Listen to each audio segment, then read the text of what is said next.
If you're as unfortunate as me and you've paid a significant amount of attention to the culture wars in Western media and all their fire and fury over gender, then you might be a little bored of the topic and the ways it repeats itself in said culture wars. How about we throw out a question about gender that's worded or framed or considered a little bit differently? How about this for a question? Does the soul have a gender? And how about if we try and bring in a bit of Christian theology into that? Is that gonna take us anywhere? And how about if we sprinkle in some Buddhist reincarnation as well?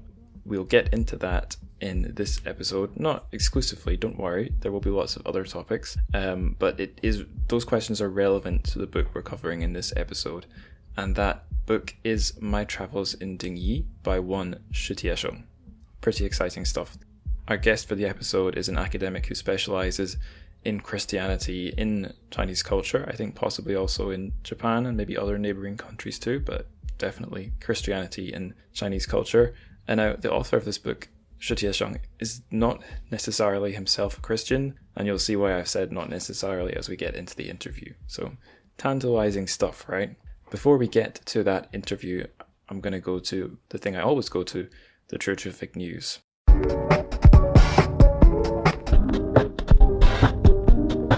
I got 4 items, but I'm brewing a coffee that I'm not going to start drinking until I've recorded this intro and the outro, which means I must not linger too long on these news items and the outro, or I have to microwave the coffee, which actually, given that I've been recording for over 2 minutes, that's probably what's going to happen. So anyway, on with the news, the TrChFic news.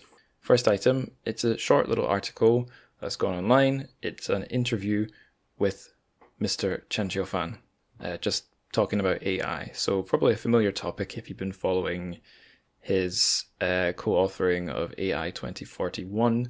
I've got a whole episode on that where he is the guest, but if you want more Qiufan, then just go to that link. There's a little bit where he speculates about, what if AI was used, or what if language, god damn it, what is that software called? Terrible. Whatever the AI, kind of AI that language processing AI. God damn it. He speculates, what if we use language processing software to look at the language of fungi or plants or other strange things?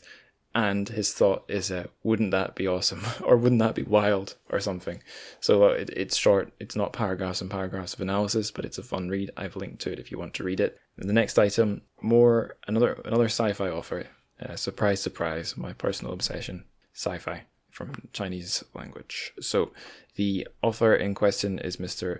Qi Da-wei. The book in question is one we've covered on the show, The Membranes, and the news is that it has been optioned for a film adaptation. So it's a rights story, publishing rights. Very exciting for publishing nerds, I suppose, but also exciting because it means potentially this book could be made into a film. Optioned does not mean it's going to happen, but it would be the first step to making it happen, essentially. Okay, final news item. This is an interesting academic book that I believe came out last month or thereabouts. So it's a monograph, I think, from Harvard University Press. I've linked to it, but I'm being brave and I'm not going through to the link, and I'm not going to try and read the blurb as usual. I'll just try and summarize it. So you heard the word Edo. You'll know that's Japan, but it's actually more relevant to this podcast than you might expect. So Strange Tales from Edo by this academic William D. Fleming is all about how Chinese literature and fiction, maybe primarily fiction, I'm not sure, was sort of filtered through to Japan, I guess, during the Edo period, and how it was translated, commented upon, modified, published, transmissed, discussed, did I say reshaped already? All those things. And I think there's a special focus on the writings of Pu Songling and other of these tales of the strange, and how I don't know if the idea is how they became then Japanese tales of the strange, because I know both things exist, and certainly the Japanese strange tales I've read felt kind of similar to the Chinese strange tales I've read. So I don't know, because I've not read the book and I'm not even referring to the blurb, but it just sounded really intriguing. And it's a case of cultural transmission between China and one of its neighbours and not with the West, which I think is always worth looking at, especially if you're a Westerner, just to be reminded that it's not all about you. Always, useful to be reminded that. Indeed, even if you're not a Westerner, it's good to be reminded that. Anyway, that's enough of the news. Well, I say it's enough. Perhaps there could never be enough, but it's all I've got for this episode. So now we will progress to my interview with Chloë Starr.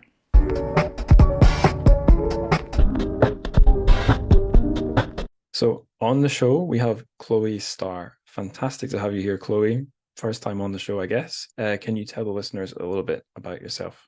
Thank you very much. Great to be here. My current job title is Professor of Asian Christianity and Theology, but my background is in Chinese literature, classical Chinese and then modern Chinese literature.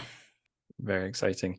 I don't think we've had any perspectives on the show about Christianity or Christian literature as far as I can recall, and we're a good 94 or something episodes in. So exciting to be hitting on this one.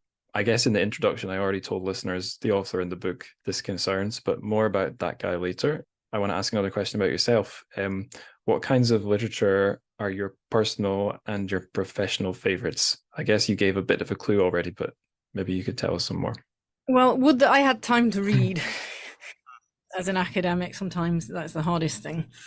I guess at the moment I've been reading some of my favorite authors are long tomes, Vasily Grossman, the Ukrainian-Russian author, Life and Fate, that kind of thing. Currently on my bookcase, I have Olga Tokarczuk's The Books of Jacob, which I haven't yet finished. But a lot of what I read when I'm home in England is things. My mother always buys the entire selection of Booker Prize winners each year and distributes them at Christmas among her children. So it tend to be up on my Ishiguros and that kind of thing. So it just depends. For work, I'm obviously reading a lot of Chinese Christian literature. I'm reading Li Lanni's A Moment of Silence at the moment, Crowded Silence in English, I think, which is a sort of fascinating study of depression, mental illness and prayer. I didn't realize that was a Christian text. So the same publisher as this one, as the one we're doing in this episode, interestingly.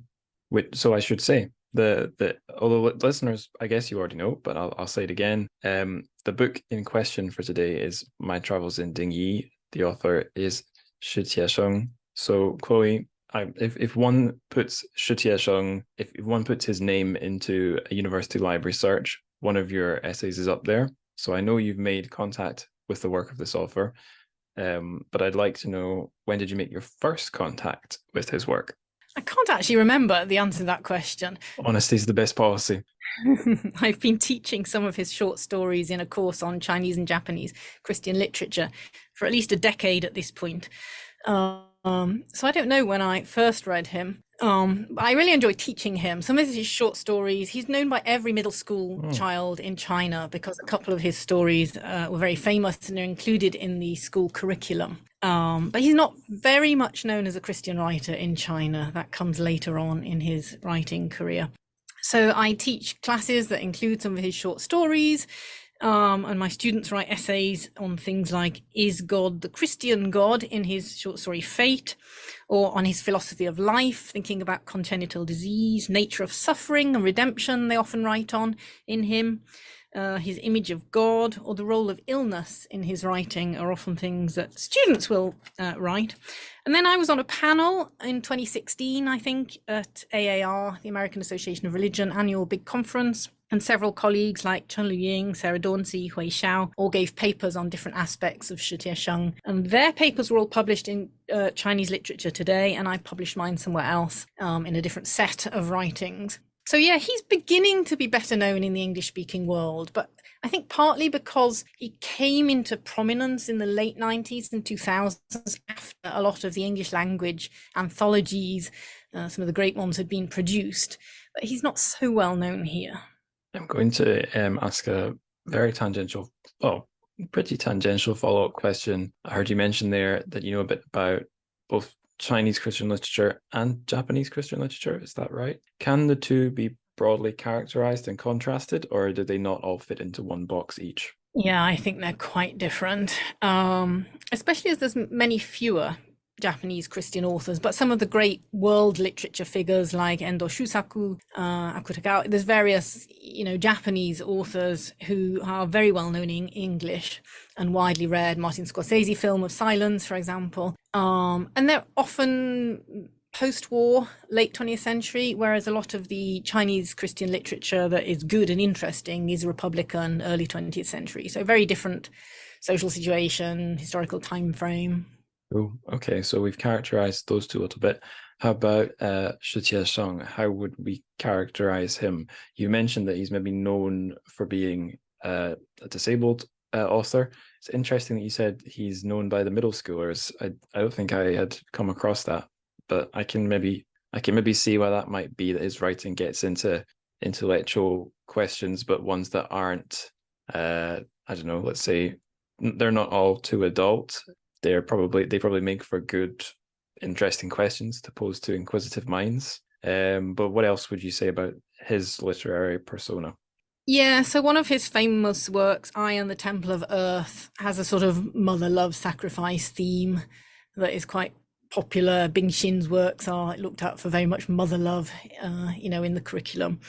And then his famous story, like a banjo string, was made into a film, Life on a String, directed by Chen Kai-ge.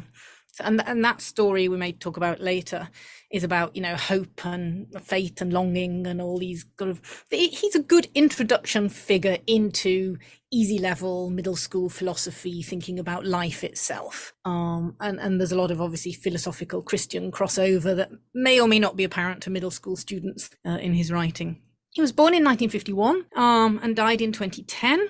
Born in Beijing, went to Tsinghua High School, so, pretty good. And then one of the major early events in his life was being one of the sent down youth, the urban youth sent down, in his case, to a rural area in Shanxi as part of the Down to the Countryside movement in the Cultural Revolution. He was paralyzed at the age of 21 in a kind of sort of gradual accident, but definitely linked to being in a rural part of the world, not getting good medical help. And that determined a lot of his future life and health, ongoing health issues. He ended up having dialysis throughout his later life and obviously died fairly young. I've read many times that he suffered that paralysis during and because of being sent down to the countryside.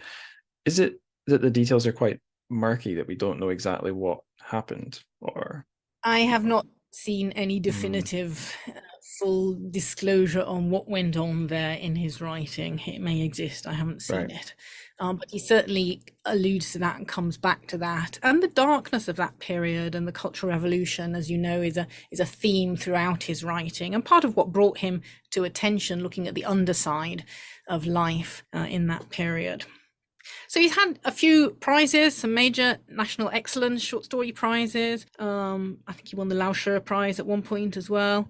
So, a prominent national figure in China, and able to get away because of that, I think, with some things that other people might not have been able to. Yeah, a recurring theme on this podcast, as I've learned a bit more about different phases of Chinese literature, is that it seems like his generation of authors sort of who came to prominence in that post-Cultural Revolution period in the 80s, maybe because right when the iron was hot, so to speak, they made names for themselves by writing about some slightly more risky topics. And then, those books stay published, those guys keep their prestige.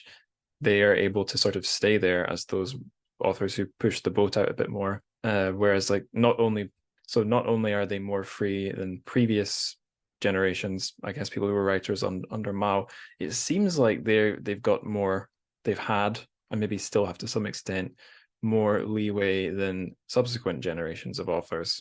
I think that's exactly right. And once you've made a name, it's difficult to sort of take somebody out of the public sphere again. Yeah. Yeah. I've said this many times on the show, but when I try to explain modern China to friends back here who might think it's a very scary place, the go-to line is, it's not North Korea, and that's it. No one's going to anytime soon delete Shi Tiesheng from the photographs, like that famous photo of Stalin and the guy gets airbrushed out. He's in no danger of that. Yes, I think that was true for the Cultural Revolution generation during time, but not subsequently. And part of the truth that he speaks to is to look back at that period and to think through some of the consequences and meanings for it for later generations. And we see in the novel some of the cathartic ways in which that's done. I mean, he's a difficult writer to characterize in some ways, and I think that's part of the interest. Some people talk about him as a secular writer, a wheelchair humanist. A lot of people have thought about, disability literature in his work, a Buddhist apologist for some people, a Christian apologist for other people. So, I think part of the interest and the difficulty is that he doesn't really fit into categories very well. One of the things I've written about is the crossover between his fictional writing and his non-fictional writing. He examines these same thoughts, the meaning of life, truth.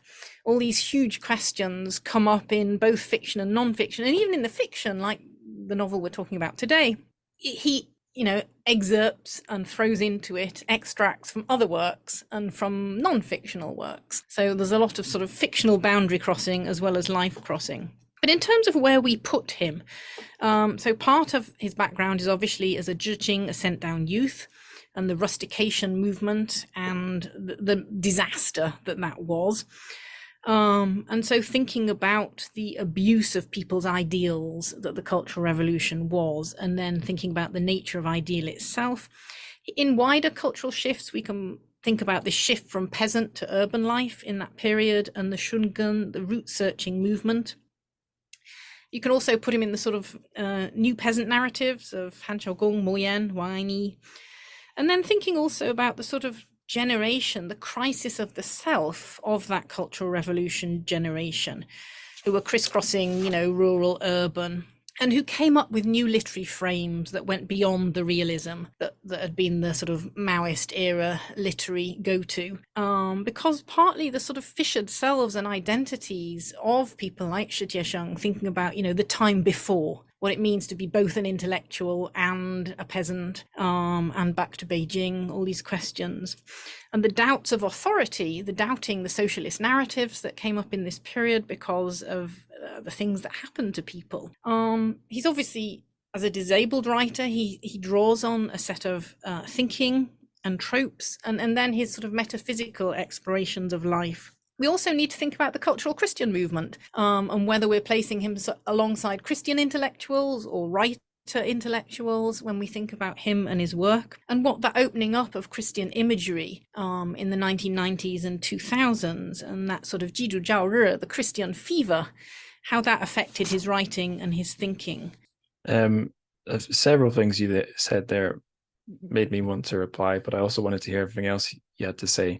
When you were saying that he, what was it? I've forgotten what you said that prompted this thought, but something that you said reminded me that in My Travels in Dingyi, you get the sense that both the author and his his two sorts of self-insert characters are both really obstinately being themselves and pursuing their own ideals and their own strange thoughts, maybe to the point of absurdity in some ways. If one goes to Goodreads, you'll see a couple of reviewers of the book expressing some surprise or incredulity that there's a whole chapter that's a summary of the film Sex, Lies, and Videotape.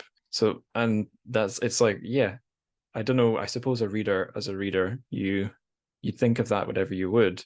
But when I was reading that part of the book, I thought, yeah, he's just going all in. He's writing his own fairly straight synopsis of this movie, but it ties into the themes down his own strange avenues of thought. So the point I'm trying to arrive at here is that he's a writer that, at least in this book, because this is the only anything by Tiesheng I've read, is he's a writer who's very sure this is how I am. But on the flip side of that, I also got the sense in My Travels in Dingyi, he's a writer who often, in contrast to being very sure of who he is, wants to ask in the writing, why does it have to be this way? So I am this way. Why does the world have to be this way? I think it was you're mentioning about ideals. So you have the ideal of the early Chinese Communist Party and their vision for an ideal society, and various things, all the things that go wrong accumulate, and it stacks up into a very long, protracted cultural revolution. But then those aren't the only, I suppose that's an ideal that had to be left behind in that particular context. But there's other ideals that all of us chase: love, desire, the problem of I think his writing is full of these grand I was going to themes say that you the other talk one's about. the Fate, death. That was the one I was getting to. All these things that you'd love to what's the word? Find the answer to, but the answer always eludes you because that's how the world is. Yeah, and I think the open-endedness of his writing is one of the keys to it. He does want to interrogate fate, what it means for fate, both in the sense of God and predetermining, but also in the sense of the randomness of life, and what it means to be a human and open to transcendence. So there's both a spiritual transcendence in his writings, and there's all these other worlds, whether it's the fourth wall that we can talk about in the novel, or whether it's dreams, the dream realm. Night is a very different place today when other questions can be asked. He all these metaphors of light and dark, truth perception of children in his short stories, these grand and mythic themes. That's why he hones in on Adam and Eve and Job, because they're asking these questions and there's no answer. The point of Job in this and in many of his other books where he alludes to him is that at the end of it, we don't know. At the end of the short story Fate, and God said, let there be light. There isn't an answer there. And at the end, God asks Job the question, were you there? And that's all you get. You don't get to know. In My Travels in Dinghy, at some point he says, you don't get to ask God why. So he wants to ask these questions, and yet at the end of the day, we don't know the answers. And that's a problem, obviously, for a communist narrative. And the asking of the questions itself is sometimes problematic. But that's his job as a writer. He says at one point, it's like a theologian, it's to seek truth. I suppose 实事求是 is another guiding thought, seek truth from facts. And he's very much in that era of trying to, at all costs, explore truth. And I think we see the cost of exploring the truth in My Travels in Dinghy. But again, we'll come to that. In the spirit of this episode being arguably the podcast's first theological episode, I'm going to read that bit of the Book of Job because I don't know, I think this is one of the best lines out there, and maybe you can translate it different ways, but I've Googled it, and this is the one Google's given me. Where were you when I laid the earth's foundation? Tell me if you understand. Who marked off its dimensions? Surely you know. Who stretched a measuring line across it? On what were its footings set, or who laid its cornerstone? All the morning stars sang together, and all the angels shouted for joy.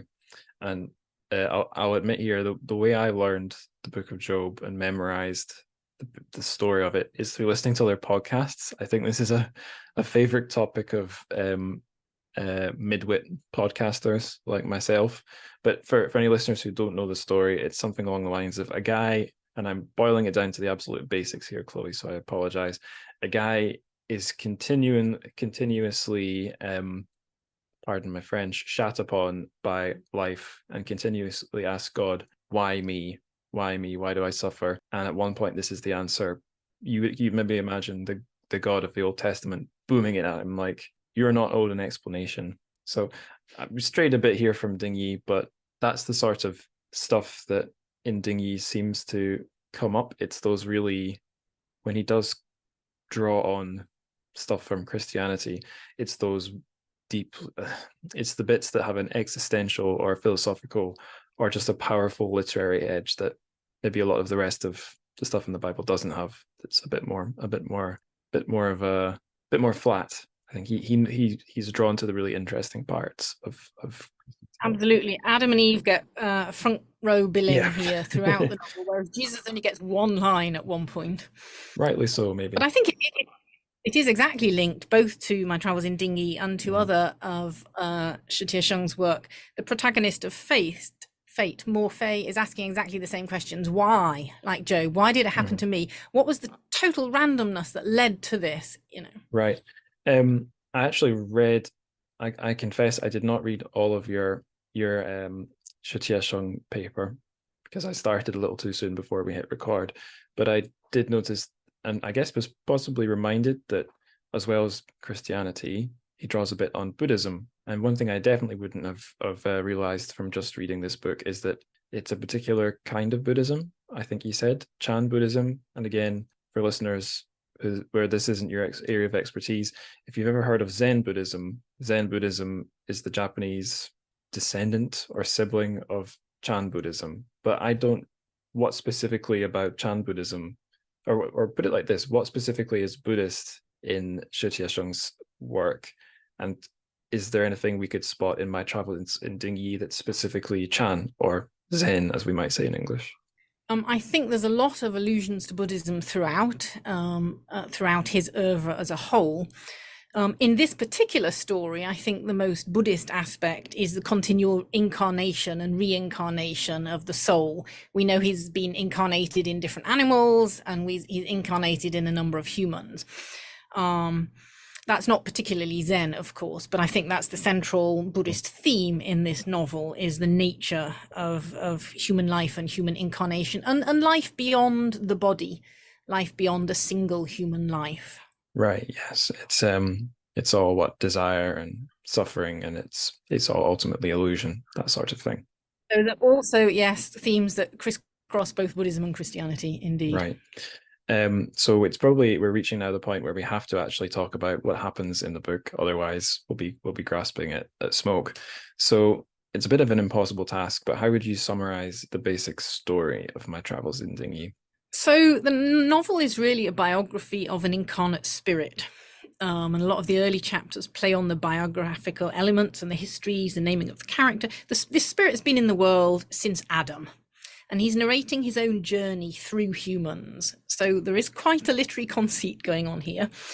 And especially since he landed in one character called Dingyi, but also he's reincarnated later in the author Tiesheng. The whole quest of the novel is for the spirit, and it's the spirit who's the narrator. So the spirit who is within Dingyi is the one narrating the novel, and it's his quest to re-find Eve. After he left Adam, he's lost Eve.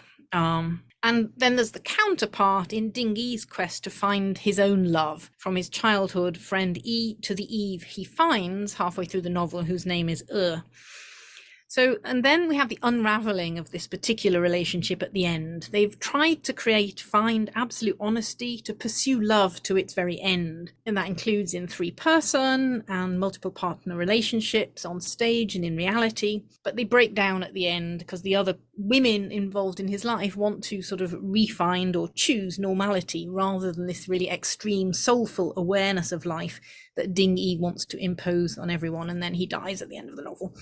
That's the very short form.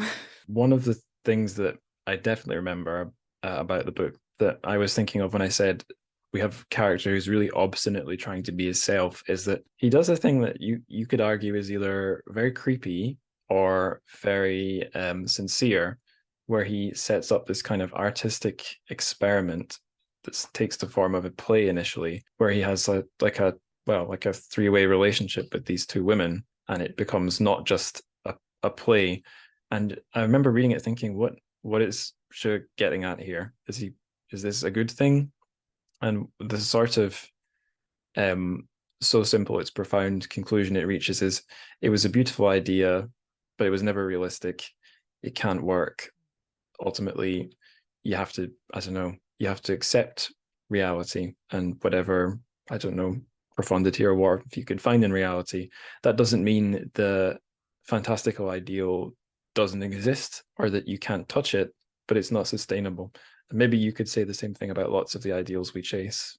You could maybe say the same about the Chinese Revolution, in a way, that maybe for a while there was really something, but it had to come into contact with reality eventually. Yeah, I think there's some really important things going on there about the nature of reality, the writing of that into literature, and then some of the queer questions that come up as well. But I just want to step back a second to the sort of this narrative conceit itself, where the narrator links all humans in one narrative. Because I think it's slightly difficult for me the first time I read the novel to grasp this. I was reading in Chinese and then later in English. But it's a sort of remembered life, that the spirit threads all humans together. And it reminds me, I don't know if you've read William McCaskill's recent book, What We Owe the Future, on long-termism. But he does this thought experiment at the beginning of that, where he imagines all people who've ever lived. And it's partly to suggest that we need to decarbonize, and that now is an extraordinary movement when we can still change the future and save these billions of humans who will be. He says, even if as a human species, as a mammal species, we only last 1 million years, then there still sort of could be 80 trillion people still to come. And his point is, we're not at the end of humanity, as we often think, we're just at the beginning. And we need to think about all those people. But one thing he does in the intro is do this thought experiment where he thinks about living through every person and what that means in a timeline. And you have exactly the same thing in Tiesheng here, the spirit who has lived through all people.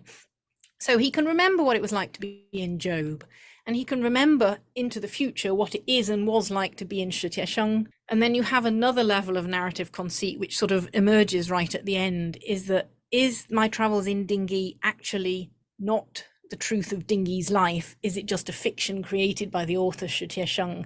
And that's another sort of level of the problem that we have to come to. But that was all a little detour from your question about the drama staging in the end of the novel. Yeah, I don't, pardon me, I don't know if I had anywhere else to take that. I think I wanted to talk more about the spirit, although what exactly my question was. Oh, one thing I could say, sorry, I'm very scattered, but I'll mention something quite scattered about the book, that it has a large number of chapters. It's 156, I think, but they're awfully, well, I think for the most part, they're very quick and short. And reading your paper, I was reminded of one of my favorite Chinese literary terms, and one I didn't learn until pretty late into the podcast. I think it's BG, like, I think the usual translation is jottings, or like, I don't know if there's another way to say BG, but like, it's in that jotted style, which makes it, I thought, pretty readable. It's maybe for some not the easiest book to get through, but I really shot through it. Partly it was because how stimulating, well, there's a lot of reasons actually. It was stimulating intellectual questions. It stood out as being very different from lots of other Chinese, in fact, different from all other translated Chinese fiction I've read. And just literally just the format of the book, the quick little jots, not scattered thoughts, but a sort of a rapid, slightly scattered structure. Yeah, and that's certainly a BG, very short jottings, notes, chapters, flitting from characters and perspectives, drawn together by the central consciousness is a common form. It's not a novel form, and the question of is the novel a novel would be a good one to ask. Yeah, the other BG I've read is Lu Shun, so a different guy from what I gather, very different guy. Yeah, and BG are often non-fiction. Mm-hmm. Oh yes, it was a Lu Shun non-fiction, I should say. It wasn't fiction that I read in that format by him. I mean, I think one of the interesting things about this work is what Tiesheng does in the book as literature. I mean, he starts with self-reflections on literature itself. He says, I don't have any notes or records on which to base these accounts, because when I was in Dingyi, I didn't take any. So there's sort of traditional Chinese, it's a lot like late Qing novels in some ways. You have a commentating narrator, you have this sort of interjection, you have the breaking through to speak to the readers occasionally, and all this sort of self-reflexiveness on the nature of literature that's going in there. And you have the author as Tiesheng interjecting and offering critiques at some points. So all these sort of complicated narratorial author relationships and the nature of fiction itself and literature are drawn into the text as well. He talks about literature as something common, something that transcends the individual author and comes out of these sort of common experiences as a soul's endless journey. So sort of literature is something of the whole of humanity together that we understand things. So there's all these extracts of other works of Tiesheng that are sewn into there, just like late Qing fiction. And I think there's a lot of biblical texts in there, there's some biblical exegesis, the nature of the Bible's discussion on nakedness, for example. Oh, yeah.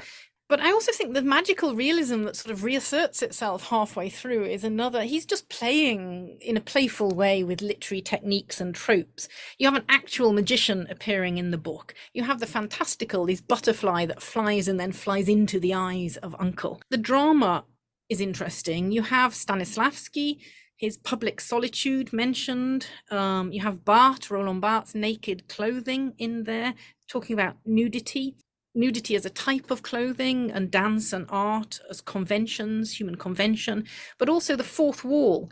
So the drama scene that they enact forms, they literally enact this stage and create a stage on the floor of the text and bring other characters into it to realize reality. And the drama is a way of realizing the reality that we can't speak to ourselves, that we can't even acknowledge to ourselves, whether that's our ideals, our desires, our sexual desires. So one thing that the characters want to do is to enable themselves to occupy this space that's of the night, that's of the hidden human psychological self.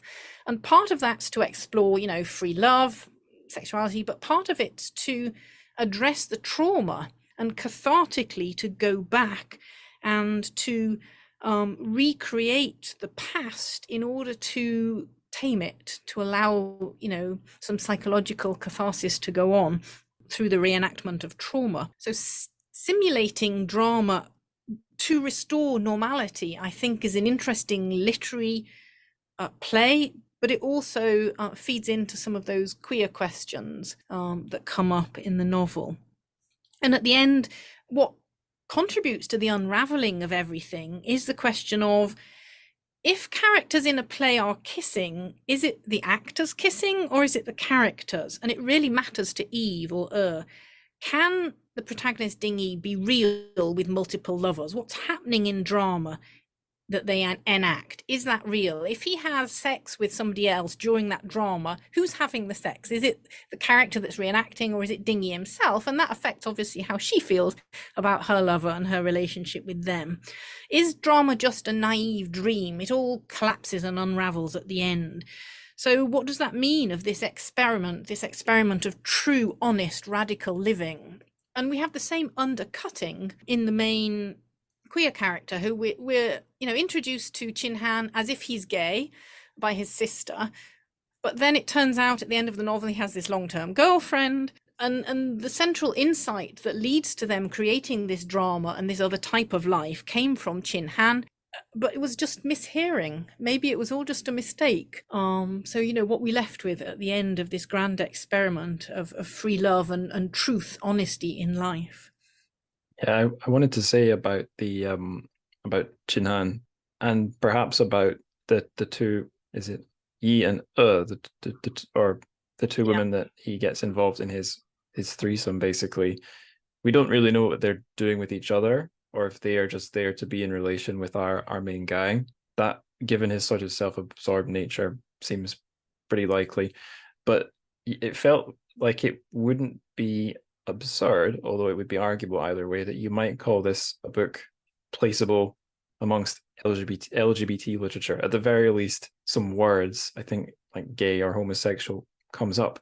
And when you asked me if I had read what was it called, What We Owe the Future, my answer, self-deprecating answer, was going to be, I've been doing this podcast for so long, my reading's been really skewed towards reading Chinese lit in translation, but despite having read so much of it, pushing anything from Taiwan to one side, I've almost never come across anything LGBT at all, really. It's very rare. So when that popped up in this book, which was already striking me as very, of itself, very unique and very adventurous, I thought, oh, wow, that's interesting that in the noughties, I think, was it, when he was writing this, Tiesheng, at least it was on his mind enough to put it in the book, a possibly gay character, conversations, not devoting huge numbers of words or deep questions, but just including it for whatever reason struck me as a pleasant surprise, I guess. Indeed, and especially strange in a way, coming in a sort of Christian novel, or a novel with so many deep Christian themes. But then, I think it would be a push. You could place it in LGBTQ space if you wanted. I definitely think there are queer elements to it, but I think one of the things it does is open up a space for some gay, some non-traditional, non-normative ideas in literature, and I think that is exciting. The first half of the novel is very heteronormative, and the Adam and the Eve part is very binary, Although he does upturn that in places. It questions the soul has no gender. Oh, I remember that. Yes, yes, that struck me. Obviously, I didn't remember enough to bring it up before you mentioned it. But yeah, some of the discussion about gender was, and where is it in relation to your soul or your body? Yeah, where's gender? Where's your soul? Both. If he might have things to say if he were alive now, you know? Yeah, very much. He says gender is a gift from God and it's an attraction, but it's almost like this soul has its own desires and it's squatting in a human. So you've already got a conflict within the human. The soul may have a different desire because its desire is for hope, but not for physical union in the same way. It wants a spiritual union and wants to find that spiritual other half counterpart, whereas your body may be heading for baser or more fleshy types of unions. But that's one of the exploration.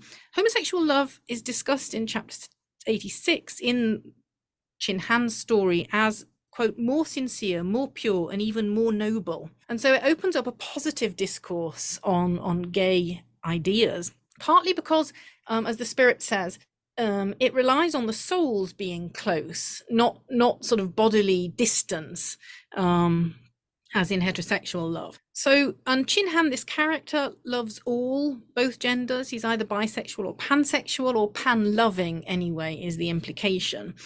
And one of the questions that the novel wants to do is get beyond the limitations that humans put on love, although this also is broken through and deflated at the end.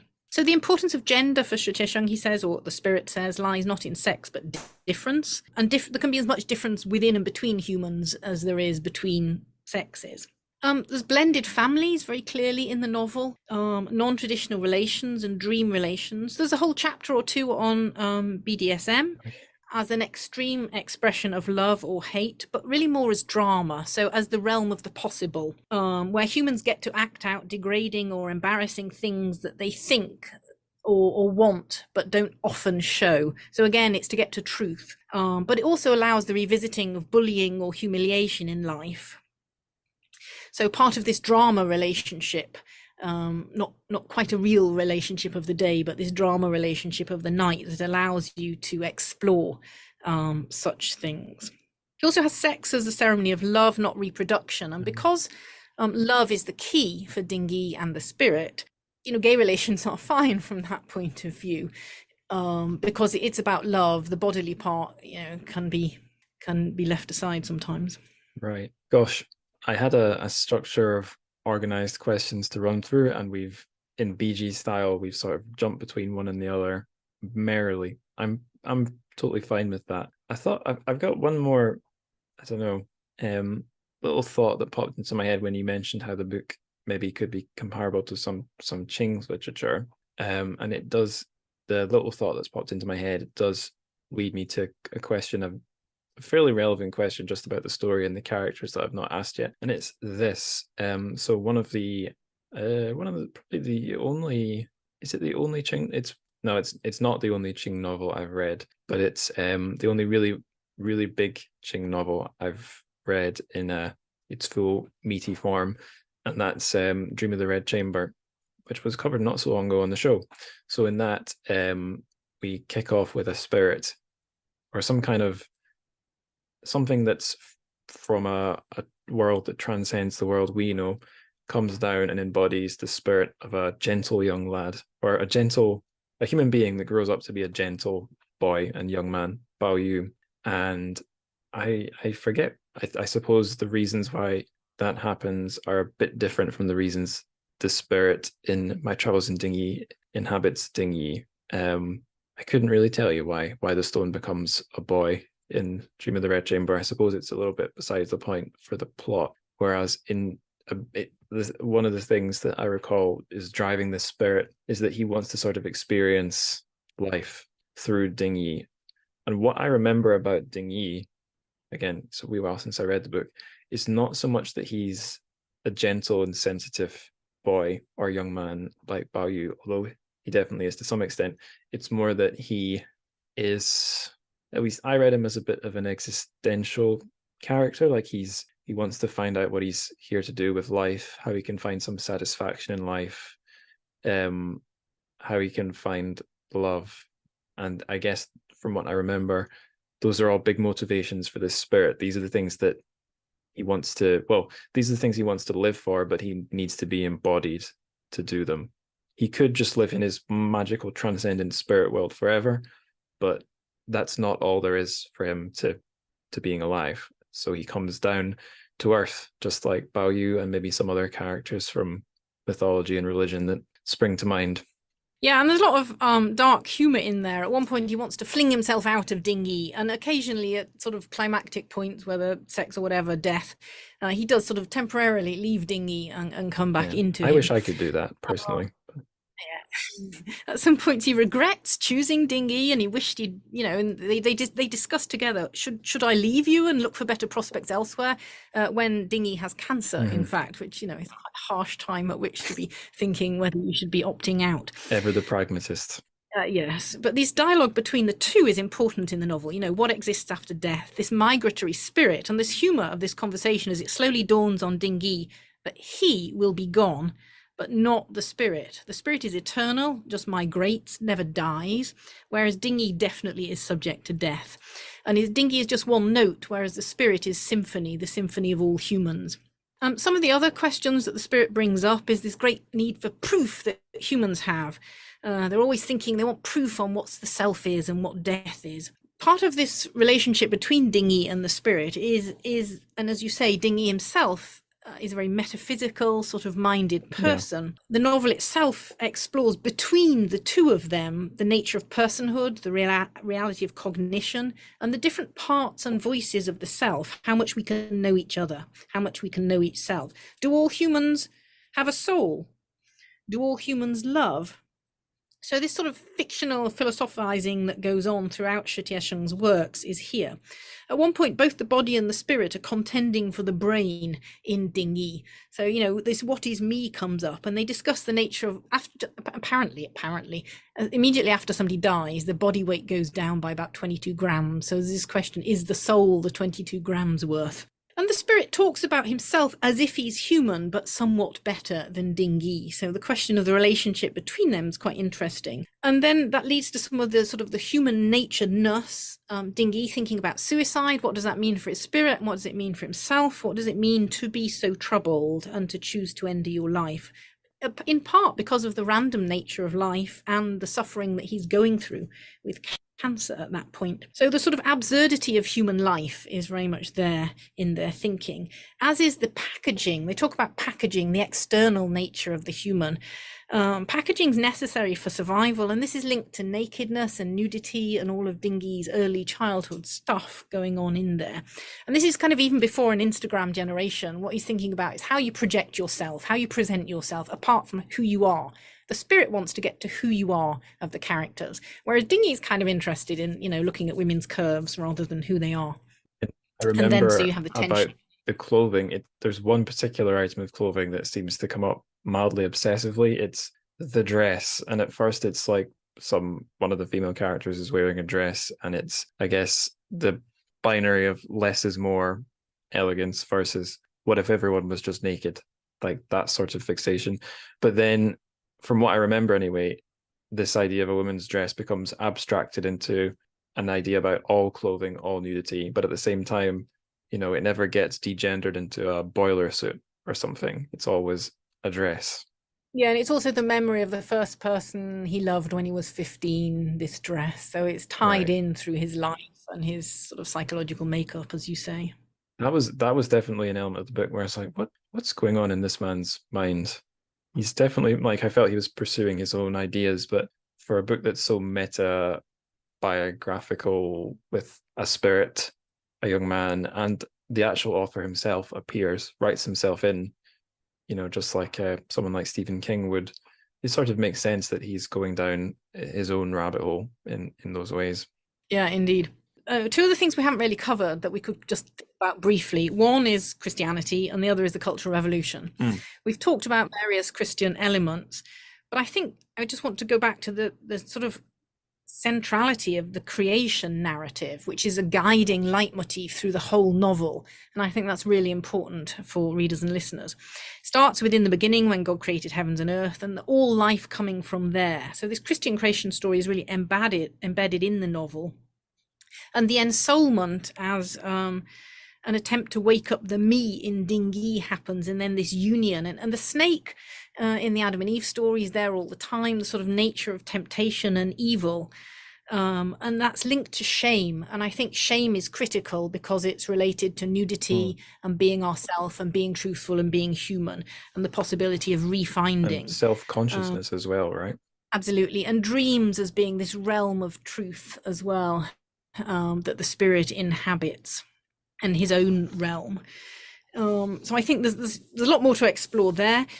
Finally, I think the nature of the Cultural Revolution is another theme running through the book that I think is worth, because it's political, it's important. Yeah, I should say for listeners, I know this is the boring, non-intellectual part, but we have quite a lot of we get like his sort of Bildungsroman story of growing up boyhood, and we get some episodes from his time growing up, watching his family sort of be stuck, I suppose, in the Cultural Revolution. I think his dad's stuck working as like kitchen staff or something.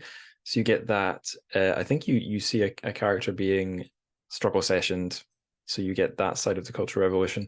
But then as this story goes on, we jump back in time quite often to the Cultural Revolution as well, in flashbacks and other characters' stories. So it's sort of haunting this much more bizarre spiritual narrative. I felt sort of dragging it back down to earth. But sorry to interrupt. I just thought anyone who's not read the book should know that, so that we know. No, that's great. As you say, it is linked to all these other themes. So Ding Yi, he's not really worried about his landlord background, but it's because his father was a cook immediately before the Cultural Revolution. But the question of being a martyr or a traitor is really present for him. It's present, and it's worked through in the life of this character called Uncle, but it's present in Ding Yi as well, because he has this childhood kiss or chat with a girl when he's very young, whose dad is a reactionary. And then he believes this has led to this greater punishment for the dad, and his childhood love, this girl E, is then exiled to the border. So he feels he's sold out. And this is the source of his shame throughout his life. Although, as it turns out at the very end, when E comes back into his life, the father had always worried about what he'd done for Ding Yi and how he'd, trapped him in danger because of the relationship between these two children. And because it's children, it's so much more poignant. This is the disaster of the political ranking that's going on in the Cultural Revolution by parental background, and the Chinese style identity politics of the era, where your whole identity is linked to political class and background. And that's one of the things that Tiesheng is trying to get away from in all of his metaphysical life and explorations and language.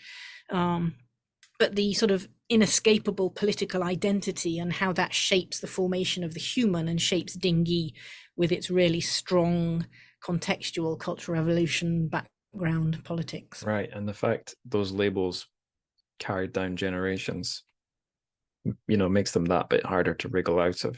If my granddad was on the wrong side of the Civil War, then until the Cultural Revolution's over, that's staying with me. And when the Cultural Revolution ends, psychologically, it's gonna. I don't know why I'm saying me. I'm obviously not Chinese. The general me, not me specifically. But yeah, it's and the haunting right of that repeats and comes back through. Yeah, time doesn't go away. Okay, I'll shuffle us into the miscellaneous questions now. We could definitely keep going, but time outside of this book is a bit more unforgiving than time inside the book. I think we can't jump around in the same way. What did you say? It's a long book. That's true. It's a longer book than this episode can quite hold. So the first miscellaneous question, as always, is if you could suggest a Chinese word of the day that sort of captures something about the book, what would it be? So I think I'm going for a phrase. Okay. It's the chapter heading for the third entry, which is 心识不死. And the English translation there is the spirit never dies, but it could be the heart's knowledge never dies, or the heart's memory never dies. I think the sort of the soul spirit nature of the novel is worth being the key word here. Okay, I don't think I have any deep thoughts on that one. I don't think I got any words of my own, but yeah, seems pretty perfect that there's something. I suppose that the book got me wondering about. I don't often think about the soul, but a thought was resurrected when the question about gender came up. Does a soul have a gender? So I don't know. I went to church the first 12 years of my life, but I'm not really convinced that if there is a soul, it's going anywhere once we pass away. Who knows? But the thing that does interest me is the thing that makes you you. How deep does it go into you, deeper than anything else? So like the gender one got me thinking, before you're a man or before you're a woman or before you're any of those things, is there a you? So like, I don't know whether or not the spirit dies. I don't know, but Tiesheng successfully made me think, how far down does that thing go, whatever it is? What's inside? Absolutely. And he's questioning the difference between spirit and soul and human, between Jingshun and Linghun. I think he's actually drawing on probably Watchman Nee, 20th century Chinese house church theologian, who has a trichotomous soul going on in his theology. But he's very particular about his language, and that's one of my very few critiques of the translation. Sometimes the religious language, spirit, soul, joy, happiness, they're not perfect. Right. But that I mean, it's a brilliant translation, but in one or two places I would have been more careful with thinking about the spirit, soul, and that kind of language distinction. Oh, you're a good academic to zoom in on those things. I know I said earlier there was nothing else I wanted to ask. I lied, or I forgot. There is something I want to ask before I do the next miscellaneous question, so apologies, but it's this. You mentioned that if you want to talk about, or if one wants to learn about Christianity in Chinese lit, there's a thing called the cultural Christian movement.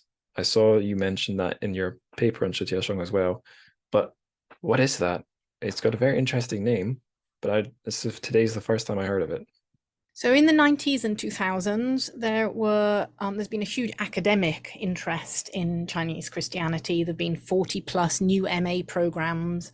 You can't study theology at all in the university system in China because it's only taught in seminaries. But at certain MA level or PhD level, you can there are Christian philosophy courses, there are some biblical studies types of courses, usually within literature or philosophy or other departments. But cultural Christians refers to a group of intellectuals interested in Christianity and academic Christianity. It includes non-Christians and scholars of Christianity in China who teach it, who might teach Christian literature, Christian philosophy from a disciplinary perspective without any personal faith. Some will also be Christians, and there are also some Christian intellectuals who come into this, or Christian sympathetic intellectuals who come into this broader world of cultural Christianity. There are arguments about whether Tiesheng was a Christian. His wife says he was. Others say he's a cultural Christian who doesn't have a personal faith, but obviously is very interested in Christianity and Christian questions. So you could put Tiesheng in either camp, depending on what you think. That's dead interesting. I might go independently looking into that some more if I find the time. Time's the problem. Okay, speaking of time, let's march onward. The next bonus question, the next miscellaneous question, it's a hard one, and yet sometimes it's so easy. If you could pair My Travels in Dinghy with a piece of music, perhaps if you're making the soundtrack for the film adaptation, which I bet Tiesheng would have wanted to see, what would it be? It's tricky. I'm going for something ethereal, something a little disjointed, something spiritual perhaps. Perfect. Some Arvo Pärt, the Estonian composer, maybe his Für Alina, something like that. Possibly I might have gone Taverner or something Arhui, but I'll stick with the Pärt. Okay, so that's an Estonian composer, a song, using my pot. Arvo. How do you spell his last name? P-A with an umlaut, R-T. Okay, magic. I shall look into that, and I'll make sure it plays in the episode.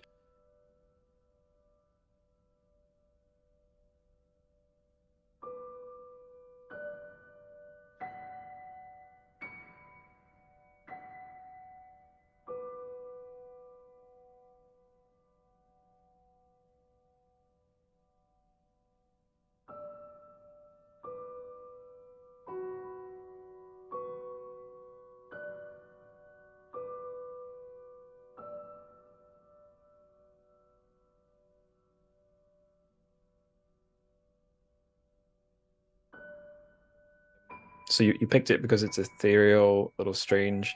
Anything else that makes it a perfect match for Jingyi? And it's spiritual, yeah. That's all we need. I confess I hadn't thought of one in advance, but not long after we started, I realized a song I've had stuck in my head. Song is maybe the wrong word. A track I've had stuck in my head is actually an eerily good match. So long-time listeners will know I listen to a lot of quite loud metal. It's a bit, in keeping with this book. It's a love that stretches back to my youth, and it's stuck with me. And the song I picked is from an album that would have come out when I was in high school. It's by an English band called Johnny Truant. It's a literary name, an allusion to House of Leaves by Mark C. Danielewski. They did 2 albums. The first album had quite a lot of melody in it, mixed with the harsher stuff. The second album was called No Tears for the Creatures, and it's a very aggressive album. But the last 2 tracks, and bear in mind this is the last album, so this is the last music they ever released, I think are just one big track they split in 2. The first of those 2 is called Fog Lights, and it's very eerie and slowly and builds. And in that track, the very last words, repeated 12 times, is "Where is heaven?" And although the lyrics are a little hard to follow because the guy is using that guttural screaming that modern metal often has, but he's describing someone who's sort of collapsing in an alley and seems to be near the end, and he's asking, "Where is heaven?" And the track that follows on, it's got a very biblical name. It's called "The Weeping, Wailing, and Gnashing of Teeth." And the first line just follows right on from the last one. "Heaven, heaven, where is this heaven that so many speak?" And that's a repeated line throughout the track. And then the last verse, I don't know, it really affects me. So I'll just read it. It's this. And at this point, the guy is still using his screaming style of vocals, but they're incredibly harsh, this vocalist. He's amazing. But in this final verse, the words are totally audible. It's very harsh, but you're not struggling to hear what he's saying. And this is what he says: "One day, my precious son, you'll be a lion. You'll hold your head up higher than the sun." Repeat. "Where is heaven?" Repeat 4 times. And then the last words: "What does it mean for us to breathe? What does it mean for you to love? What does it mean for us to live for each other? One day, my precious son, you'll be a lion. You'll hold your head up higher than the sun." And then repeated 4 times: "No heaven without hell, no love without each other."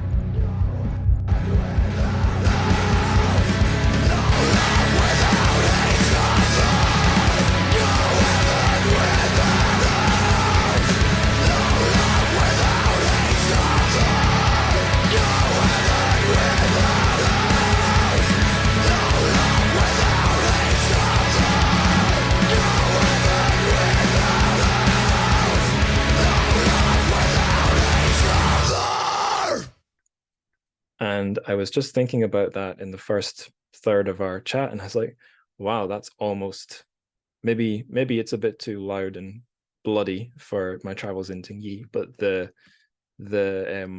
questions it's asking are almost a match, I think.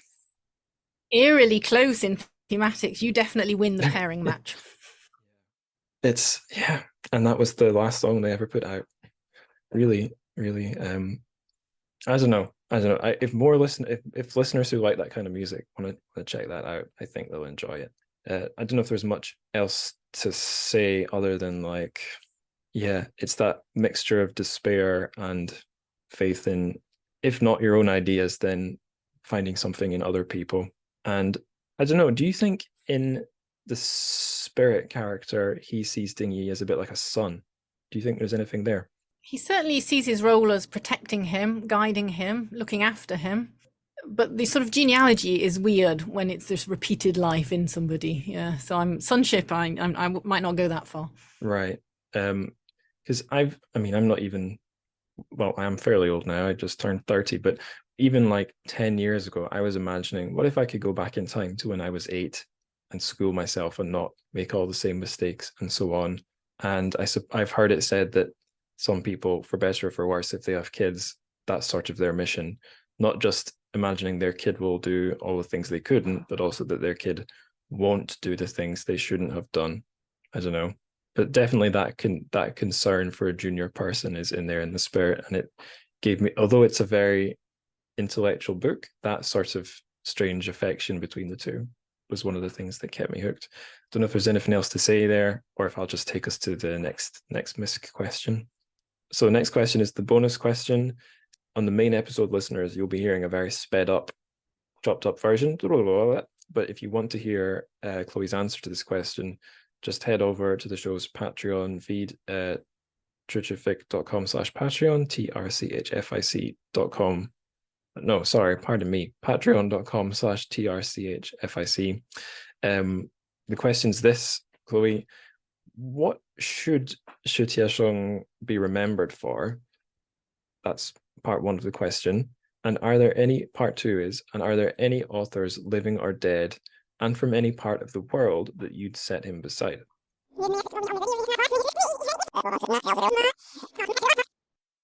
Oh, amen to that. Okay, final two questions. The first one is, if listeners wanted more like the book, where would you direct them? So we did actually talk a bit about authors you pair him with, but that's going into the bonus episode. So I don't want to make you just repeat yourself. That would seem unfair. So are there any specific novels that specifically remind you of My Travels in Ding Yi, rather than authors who are a bit like Tiesheng? I think this is a one-off. I genuinely can't think of anything I've read that's quite like it. Yeah, I think there's definitely some truth to that. It's a crass comparison, but I noticed in the Goodreads reviews, at least one reviewer mentioned, oh dear, where's his name gone? David Mitchell. I was about to say the man who shares a name with the guy from Peep Show, but yeah, David Mitchell has, I guess he's most famous for Cloud Atlas, which is a novel with an unusual structure that follows what appears to be one soul moving through lots of different bodies. The book that the Goodreads reviewer actually mentioned was Ghostwritten, which I think it's a very similar conceit, but it's a bit less. Oh, it's like a younger guy that's writing it. Maybe a little bit more experimental, a bit less. Feels from what I remember, Ghostwritten felt a bit less Hollywood than Cloud Atlas did. But yeah, like a sort of if you want something like a mysterious consciousness transcending human limitations in a much less artsy form, but probably just as readable, it's there in David Mitchell. I think if I could say two things he's got in common with Tiesheng, one would be you get the feeling it's coming from a good place, that there's some warmth there. And two, David Mitchell has pretty interesting East Asian connections. He lived in Japan. He's got a Japanese wife, and I think it's Ghostwritten has a chapter that follows a woman who's living through the various stages of Chinese history in the 20th century. I think it's that book. So there might be something there for people obsessively interested in anything that is in some way literary and in some way Chinese, even if it's not Chinese literature in this case. There's that chapter in whichever book. I think it's Ghostwritten. I've blabbed on a bit there for what was a pretty simple question. So final question for you now, Chloe. What are you reading just now? I hope it's not just books for work. It is just books for work. But one thing I'm enjoying reading is the translation of the Japinghua, the Sojourn Tea Shop. Oh, great. That's Harman Junliu's translation, and that's enjoyable. It is work, but it's also fun. Excellent. I'm trying to think, what am I reading? Oh yes, I've just started another one of the final books I'll be doing for this podcast, because I'm stopping at episode 100. The Book of Beijing, a bunch of short stories set in Beijing or by Beijing writers. So yeah, that's on the go. I can't think of any way to link that to Dingyi. I'm sure the stories are great. I'm sure some of them are weird, but I'm sure none of them are like my travels in Dingyi. It seems unlikely. Okay, I've run through all my questions. We did reach something that resembles a rounded ending. Is there anything at all we've not mentioned you'd like to mention now, Chloë? It's been great chatting to you, Angus. Thank you very much for having me on the podcast. Thank you too. All right, thank you very much for listening to that interview. We are reaching the end of the show now. If you'll remember, I said in the intro that I'm recording these whilst my coffee's brewing. We'll see what sort of temperature it is once I hit record again to stop the recording. I say we'll see. You'll never know, but I will find out. If you want to know what heat my coffee was after I finished recording this outro, well, you'll have to ask me. And the best places you can get in touch to ask about coffee, or indeed anything you've heard on the show, to issue a correction for something I got glaringly wrong, to share your thoughts, or to just to follow and get the odd update. The various places to do it are all linked in the show notes, but just so you know, they are Twitter. You can just follow me on Twitter at Angus Likes Words.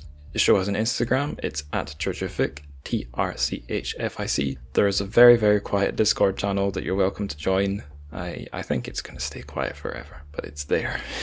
The link is there. And if you want to support the show fiscally with money, to get access to bonus episodes, then you can do that. It's patreon.com/TrChFic, TrChFic. There's a link to that in the show notes as well. It's all great stuff. I think as well, I'll maybe share an update about the show winding down. I've been saying at the end, I think in most episodes now, that at ep 100 we're going on hiatus, and I don't know when I'll be starting the show again. I do intend to, but I may well take a nice long break. Years maybe. But I'm also thinking that, well, I say thinking, it's also looking like I may have overbooked slightly and set up more episodes. I set up enough interviews that it might run over 100 episodes, in which case what I might do is have postscript episodes. So rather than number them 101 or something, I'll just call them PS. I don't know. I thought that was a cute idea, but we'll see. It's still probably, given the speed I put these things out, it's still way off until episode 100 lands, so don't be alarmed. Righty-ho, I just need to tell you the best thing you can do for the show now, and that is of course to spread the word. After the show's gone on hiatus, the episodes will still be up, so you'll still have good reason to spread the word, so you're not getting off that easily. But in any case, please do tell your friends, tell your family, tell your spirit guardian, tell the lover that you lost in the Garden of Eden and are desperately trying to find again. Seriously, good luck with that. That's important for you. Until you succeed in that mission, and until episode 96, 再见。